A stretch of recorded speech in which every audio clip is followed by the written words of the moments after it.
Pessimism on gold is so extreme that sometimes even the bears worry it might be overdone.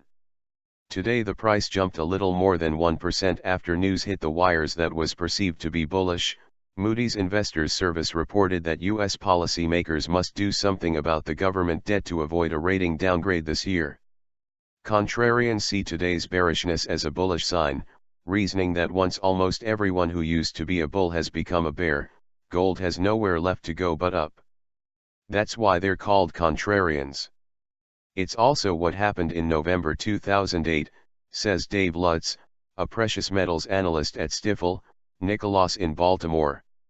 As negative sentiment peaked, gold began a rally that took it from $800 an ounce to more than $1,800.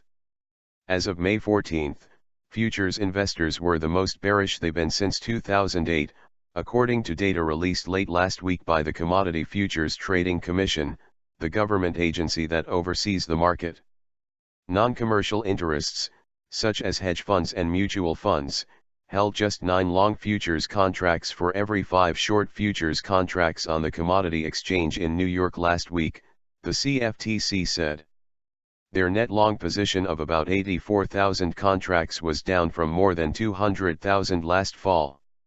In November 2008, the long position got as low as 64,000 contracts, each of which represents 100 ounces of gold. In ordinary times, the vast majority of non-commercial interests are long gold, meaning they benefit from a price rise. Commercial interests such as gold miners, meanwhile, are net short.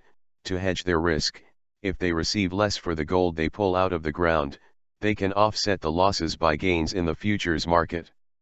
For the futures market as a whole, the number of long contracts exactly equals the number of short contracts.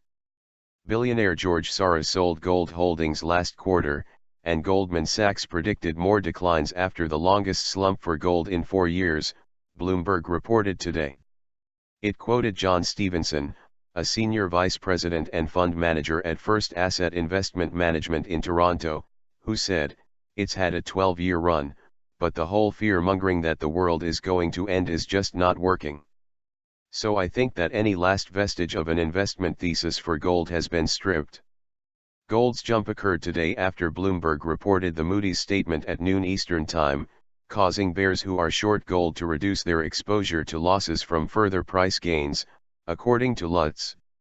"It's a very crowded, nervous short," he says. "If I ran a fund, I'd be a contrarian."